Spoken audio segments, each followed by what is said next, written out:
तर आता आपल्या पुढच्या स्पर्धक आहेत अश्विनी वाघमारे.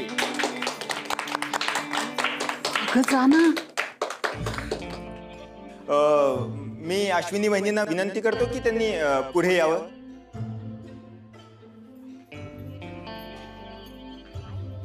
अगं आई पुढे. मामी बोल ना.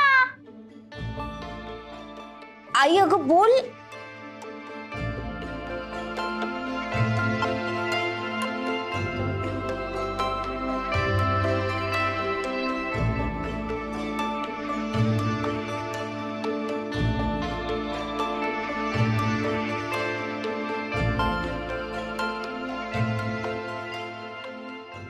आई अगं बोल बोल ना. अश्विनी, तुम्ही अजिबात घाबरू नका. फक्त विचारलेल्या प्रश्नाचं उत्तर द्या. माफ करा पण ना मला प्रश्नच नीट कळलेला नाहीये.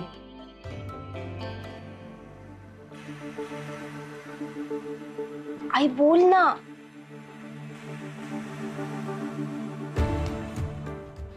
काय बोलू मयू? अगं मला प्रश्नच नीट कळलेला नाहीये.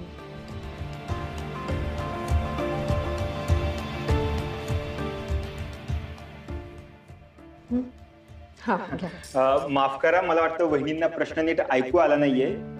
अश्विनी वहिनी, मी प्रश्न पुन्हा एकदा सांगतो. आजची नाही बबन भाऊजी, मला प्रश्न नीट ऐकू आलाय पण त्या प्रश्नाचा अर्थ नाही कळलाय.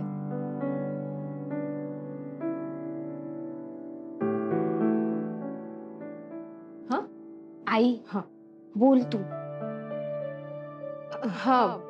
मयू, काय ना, घरात बसणारी स्त्री काय किंवा घराबाहेर काम करणारी स्त्री काय, म्हणजे दोघीही तेवढ्याच महत्वाचे आहेत. म्हणजे प्राजू मावशी म्हणाली की घराबाहेर स्त्री असली की घराची घडी विस्कटते, बरोबर? पण मला माहिती आहे प्राजू असं का म्हणाली.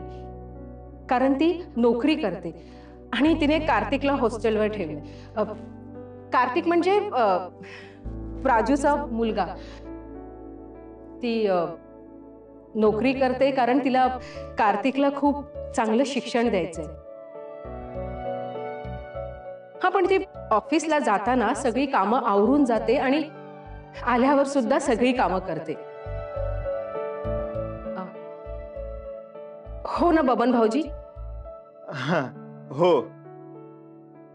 मग तुम्हीच मला सांगा की घराची घडी कशी विस्कटली हो? आता आमच्या शिल्पीचंच बघा ना. शिल्पी काय म्हणाली की घराबाहेर काम करणारी स्त्रीच महत्वाची. आणि बरोबर आहे तिचं म्हणणं. खरंच घराबाहेर काम करणारी स्त्रीच महत्वाची आहे. कारण घराबाहेर पडून पैसे कमवणं खूप कठीण आहे. पुरुषांच्या खांद्याला खांदा लावून काम करणं त्याहूनही कठीण. पण आमची शिल्पी आहे ना, अगदी सहज ही गोष्ट पार पाडते. पण मला माहिती तिचा जीव आमच्या ह्या संजूमध्ये अडकलेला असतो. तिची चिडचिड होते, तिला टेन्शन येतं. हो ना शिल्पी? आता मला तुम्हीच सांगा, ह्या दोघांपैकी कुणी एक महत्वाची असू शकते का? नाही ना? मला पण तेच म्हणायचंय. म्हणजे आता इथे ज्या माझ्या सगळ्या मैत्रिणी बसल्यात, जवळजवळ सगळ्याच नोकरी करतात, बरोबर ना? पण घराबाहेर पडताना म्हणजे घराची स्वच्छता, नीटनेटकेपणा, परत सगळे सणवार सांभाळून स्वतःला आणि स्वतःची नोकरी सुद्धा सांभाळतात. आता ऑफिसमध्ये कितीही टेन्शन असलं ना तरी घरात चहा पावडर आहे की नाही, इथपासून ते घरात काम करायला कामवाली बाई येणार की नाही इथपर्यंत हे सगळं बघावं लागतं तुम्हाला, हो की नाही? म्हणजे मग बघा, मुलांच्या आवडीनिवडी किंवा मोठ्यांची औषधं असोत, शिवाय ऑफिसमधली नवऱ्याची मीटिंगची वेळ, आणि त्यात सकाळचा जेवणाचा डब्बा, रात्रीचं दूध गरम करायचं, ही सगळी कामं तुम्ही करता. पण ही कामं करताना तुमचे पाय कुठे दुखतायत का? कंबर कुठे लचकली आहे का, तुम्ही नीट खाल्लंय की नाही, ह्या गोष्टीकडे तुमचं लक्ष नसतं. कुटुंब सांभाळून ध्येय गाठणाऱ्या कर्तबगार स्त्रियांची दखल ना सगळ्या जगाने घेतली. पण कसं आहे ना, मंदिरासमोर हार फुलं विकणाऱ्या ताई किंवा इडलीचा डब्बा, पोहे, उपमा, शिरा घेऊन सकाळी उभं राहणाऱ्या मावशी, ऑफिसच्या बाहेर दुपारी पोळी भाजीचं केंद्र चालवणाऱ्या बायका सुद्धा, किंवा संध्याकाळी चहा वडापावची गाडी लावणाऱ्या मावशी. खरं तर ह्या ज्या अशा स्त्रिया आहेत ना, ह्या आपल्या आजूबाजूला वावरतात आणि आपण त्यांची दखल सुद्धा घेत नाही. हा, मला मान्य आहे, कर्तबगार स्त्रियांचीही दखल घेतली पाहिजे, पण त्याबरोबर ह्या स्त्रियांचीही दखल घ्यायला हवी ना. आता बघा ना, म्हणजे पेट्रोल पंपवर काम करणाऱ्या स्त्रिया, त्याच्यानंतर रिक्षा आणि बस बेडरपणे चालवणाऱ्या बायका, मग हॉस्पिटलमध्ये किंवा हॉटेलमध्ये रूम चकाचक ठेवणाऱ्या, सतत राबणाऱ्या केवढ्या तरी बायका. आता परिस्थिती अभावी त्यांना शिक्षण घेता आलं नाही, पण त्यांच्या परीने त्यांना जमेल तसं त्या आपल्या कुटुंबाला हातभार लावत असतात आणि त्यांच्या नकळतही ह्या समाजासाठी खूप मोठं योगदान देतात त्या. खरं सांगते मी, म्हणून कसं ना, स्त्रीला अष्टभुजा अशी उपमा दिली जाते. म्हणजे वात्सल्य, प्रेम, माया, ममता, जिद्द, चिकाटी, संयम, काय म्हणतात त्याला, हजरजबाबीपणा आणि सिक्युरिटीची समज. आता ही लक्षणं काही स्त्रीच्या दुर्बलतेची आहेत का? नाही ना.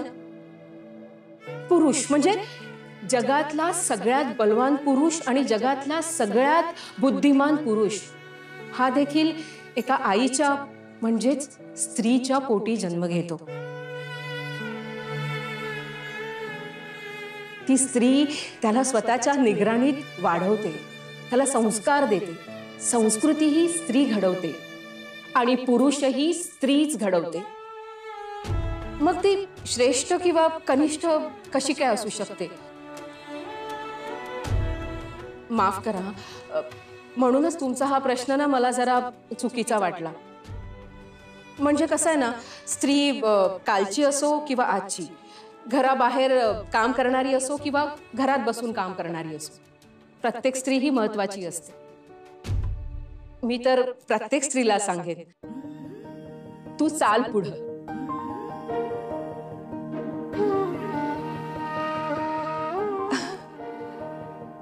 गोष्ट वेगळी तुझी, वेगळीच राहू दे, उंचही तुझी भरारी, आभाळास पाहू दे. माफ करा, मी जरा जास्तच बोलले ना.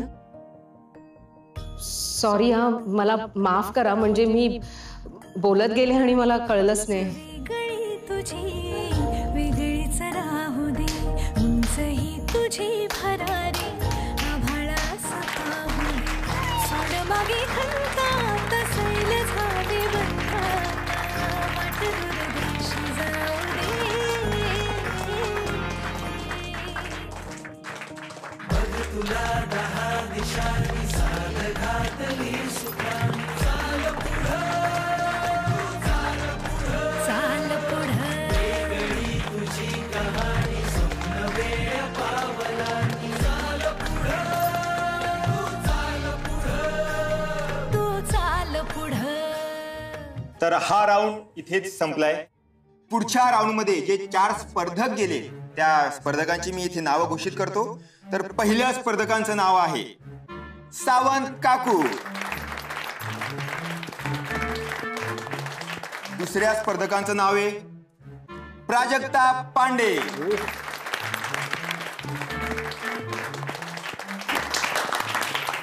तिसऱ्या स्पर्धकांचं नाव आहे शिल्पी म्हात्रे.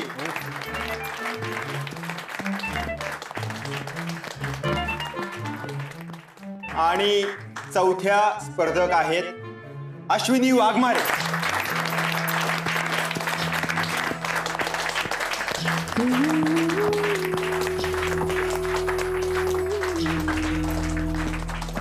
ह्या चौघींचं खूप खूप अभिनंदन.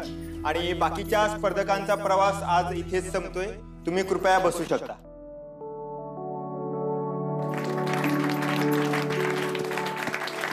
तर नमस्कार माझ्या सगळ्या वहिनींनो आणि बायकांनो. सॉरी, बायको एकच आहे.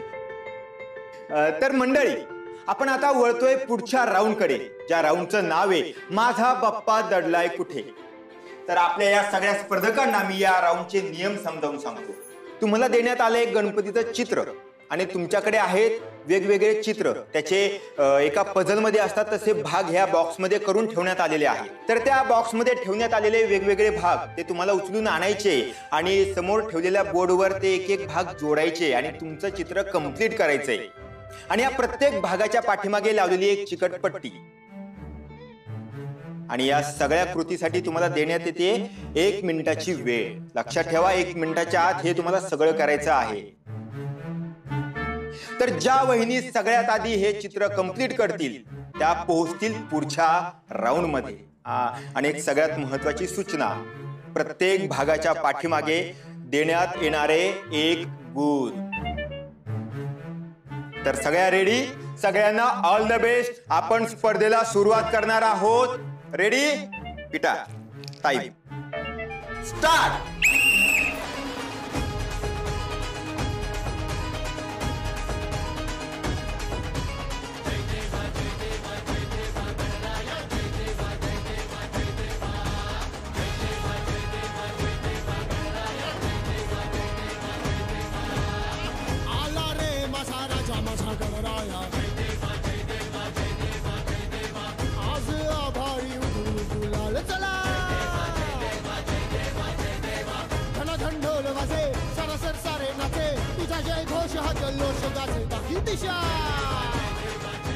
हळू पडशील.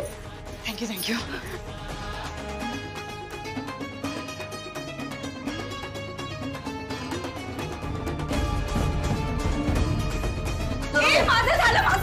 माझंही झालंय. अरे नाही इथे पण. चलो जल्दी करो. बबन भाऊजी, माझा एक तुकडा सापडत नाहीये. अगं चुकून माझ्याकडे राहिला वाटतं बघ. हे घे, लाव पटकन. Time up time up time up. वेळ संपलीये. सावंत काकू, तुमची वेळ संपलीये. वेळ संपलीये, प्लीज. मी जाऊन बसू. तुम्ही बसू शकता. मी घरी जाऊन जोडू का?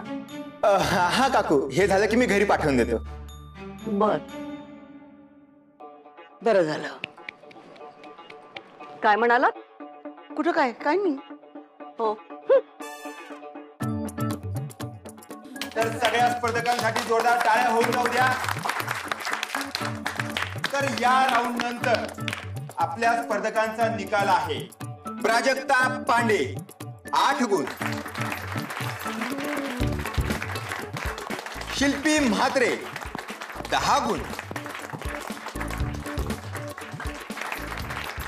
अश्विनी वाघमारे 8 गुण,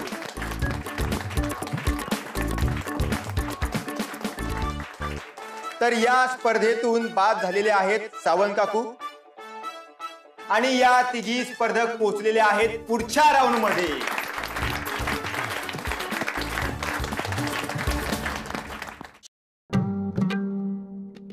अरे स्टूल कुठे आहे? स्टूल तू कशाला आहेस?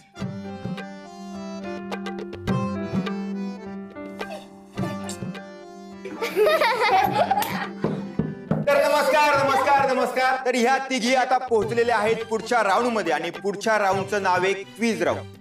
परीक्षकांनी गणपतीशी संबंधित काही प्रश्न काढले आणि ते प्रश्न या चिठ्ठ्यांवरती लिहिलेले आहेत आणि या चिठ्ठ्या या बाउलमध्ये ठेवल्या आहेत. तर आपल्या एकेका स्पर्धकांनी पुढे येऊन यातली एक एक चिठ्ठी उचलायची आहे आणि त्यात लिहिलेल्या प्रश्नाचं योग्य उत्तर द्यायचंय. तर मी परीक्षकांच्या परवानगीने या खेळाला सुरुवात करतो आणि सर्वप्रथम बोलावतो प्राजक्ता पांडे. टाळ्या.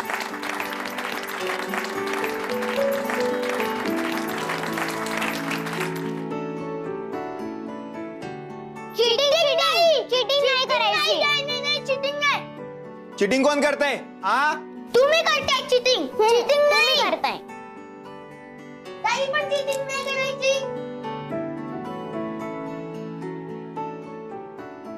प्राजक्ता पांडे यांच्यासाठी प्रश्न आहे, सार्वजनिक गणेशोत्सव कोणी सुरू केला? लोकमान्य बाळ गंगाधर टिळक. बरोबर. तर आता आपण बोलवूयात शिल्पी म्हात्रे. टाळ्या.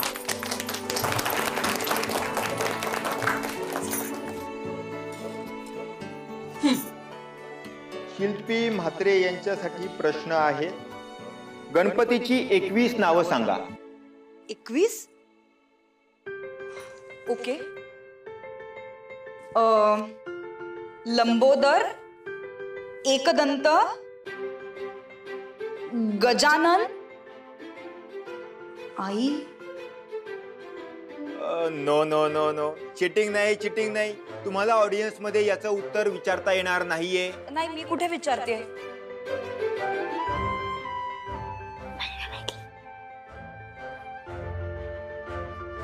गजानन, गजानन झालं. Chintamani, Chintamani, Dhumravarna. Dhumravarna. No no no no, वहिनी वहिनी प्लीज, तुम्हाला त्यांना उत्तर सांगता येणार नाहीये. प्लीज प्लीज वहिनी. सॉरी अश्विनी वहिनी.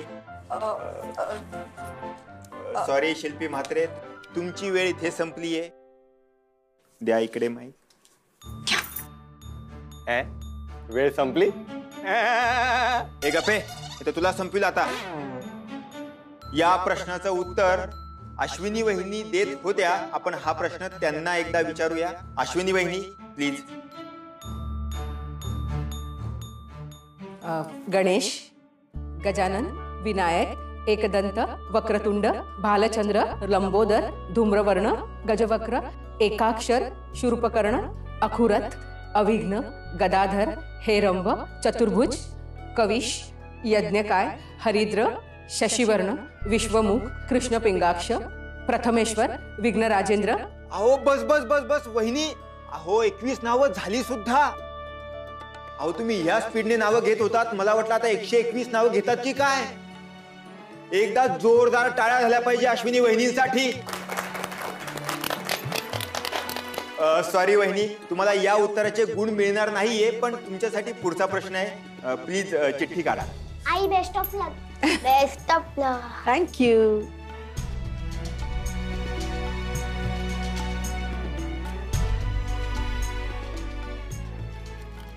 अश्विनी वाघमारे यांच्यासाठी प्रश्न आहे, गणपतीची आरती सुखकर्ता दुःखहर्ता ही आरती कोणी लिहिली?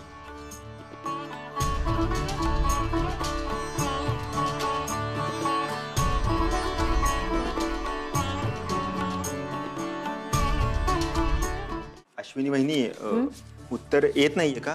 प्रश्न पास करू? नाही नाही बबन भाऊजी, मी 1 मिनिट थांबले, कारण या प्रश्नाचं उत्तर ना सगळ्यांना माहित आहे. म्हणजे तुमच्या प्रश्नातच उत्तर आहे. म्हणजे आपण मगाशी सुखकर्ता आरती म्हटली ना, त्याच्यात आपण काय म्हणालो? दास रामाचा वाटपा हे सदन. दास रामाचा म्हणजे समर्थ रामदास स्वामी, आणि त्यांनीच ही आरती लिहिली. तुम्हाला माहिती आहे का, या आरतीत ना एकूण 8 कडवी आहे, आपण फक्त 3च म्हणतो. ओ क्या बात है. एकदा जोरदार टाळ्या झाल्या पाहिजे अश्विनी वहिनींसाठी.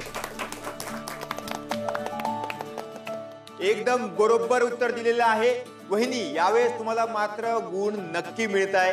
तर या राऊंड नंतर आपल्या या 3 स्पर्धकांचे गुण आहेत. प्राजक्ता पांडे 10 गुण, शिल्पी म्हात्रे 10 गुण आणि अश्विनी वाघमारे 10 गुण.